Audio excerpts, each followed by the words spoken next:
Assalamualaikum warahmatullahi wabarakatuh.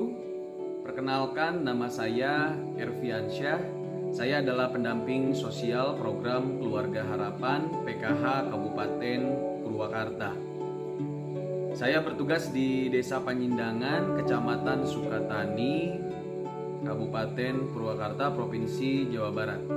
Pada kesempatan ini, saya sedang mengikuti diklat daring sinkronus Family Development Season atau FDS angkatan 69 tahun 2020. Pada kesempatan kali ini saya akan menyampaikan modul 2, sesi 2, langkah kelima. Baik ibu-ibu, tadi kita semua sudah sama-sama mendengarkan di sesi sebelumnya pendamping menjelaskan tentang menabung secara rutin. Betapa pentingnya kita menabung secara rutin agar di saat kita dalam keadaan terdesak kita bisa menggunakannya sebaik mungkin sesuai dengan kebutuhan kita.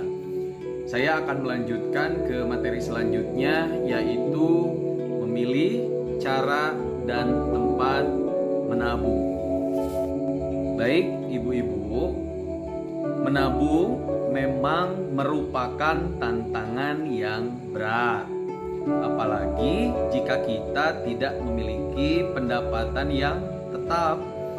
Menabung dengan rutin itu dapat disesuaikan dengan pola pendapatan kita, yaitu bisa dilakukan secara harian, mingguan, juga bulanan, atau musiman asal langsung disisihkan sesekali dan setiap kali ada pendapatan. Ibu-ibu, saya ingin bertanya, apakah ibu-ibu semua sudah mulai menabung? Dan di mana biasanya ibu-ibu menabung? Baik, saya ingin bertanya kepada Ibu Saidah. Ibu Saidah, selama ini Ibu apakah sudah mulai menabung, Ibu? Sudah ya, baik. Biasanya ibu menabung di mana, Bu? Di koperasi. Baik. Saya di sini akan menyampaikan bahwa kita perlu mengetahui kelebihan dan kekurangan tempat-tempat menabung agar bisa mendapatkan berbagai keuntungan. Mari kita lihat di flip chart 2E tentang tempat menabung. Di sini di flip chart ini akan menjelaskan kelebihan dan kekurangan tempat menabung. Ibu-ibu, saya akan menjelaskan di flip chart 2E ini tentang tempat-tempat menabung. Yang pertama ada bank, yang kedua ada koperasi, yang ketiga kelompok simpan pinjam, yang keempat arisan, yang kelima itu sekolah anak, dan yang keenam adalah di rumah dengan menggunakan celengan. Ibu-ibu, lokasi yang mudah dijangkau untuk tempat menabung ini koperasi, kelompok simpan pinjam, arisan, sekolah anak, di rumah, atau menggunakan celengan. Nah, kalau di bank itu lokasinya agak sulit karena biasanya bank ini berada di pusat-pusat kota dan berada di kecamatan-kecamatan. Nah, di antara tempat menabung ini yang harus disetorkan secara rutin tabungannya itu adalah koperasi, kemudian arisan, ibu-ibu ya. Bisa diambil sewaktu-waktu tidak tabungannya di tempat-tempat menabung ini? Ya, ada, Bu. Yang pertama, tempat menabung yang bisa diambil sewaktu-waktu itu adalah di bank. Yang kedua di koperasi, yang ketiga di kelompok simpan pinjam, dan yang keempat di rumah atau di celengan. Di antara tempat menabung ini yang ada biaya administrasi di awal itu tempat menabungnya yang mana saja?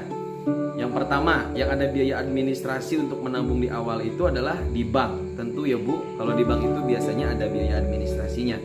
Kemudian di koperasi itu ada biaya administrasi. Kemudian kelompok simpan pinjam juga ada biaya administrasi.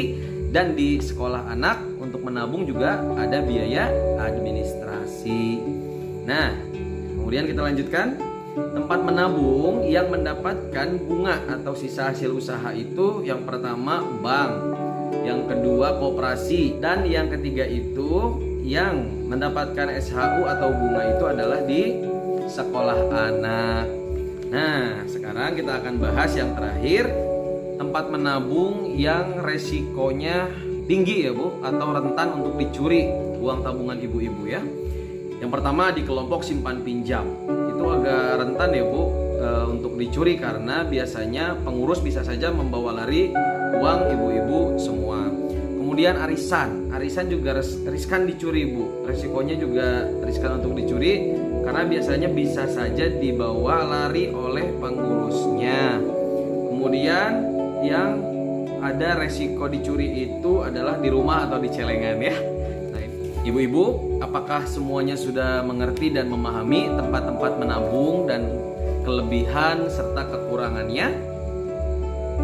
Ya, baik. Jika ibu-ibu sudah mengerti dan memahaminya, sekarang saya akan menyimpulkan dari diskusi kita pada kesempatan kali ini bahwa setiap tempat menabung itu memiliki kelebihan dan kekurangannya. Jadi ibu-ibu perlu membandingkan dan memilih sesuai dengan kebutuhan agar tujuan menabung dapat tercapai. Sekarang ibu-ibu buka brosur halaman 9. Saya akan menjelaskan bedanya tabungan di bank dengan di koperasi. Saya ulangi ibu-ibu, silakan buka brosur halaman 9. Saya akan menjelaskan bedanya buku tabungan di bank dengan di koperasi. Sudah dilihat ya Bu? Baik. Kalau di bank ibu-ibu itu harus menunjukkan identitas ya Bu ya. Kalau mau membuka tabungan di bank itu yang pertama syaratnya adalah menunjukkan identitas diri, KTP atau SIM.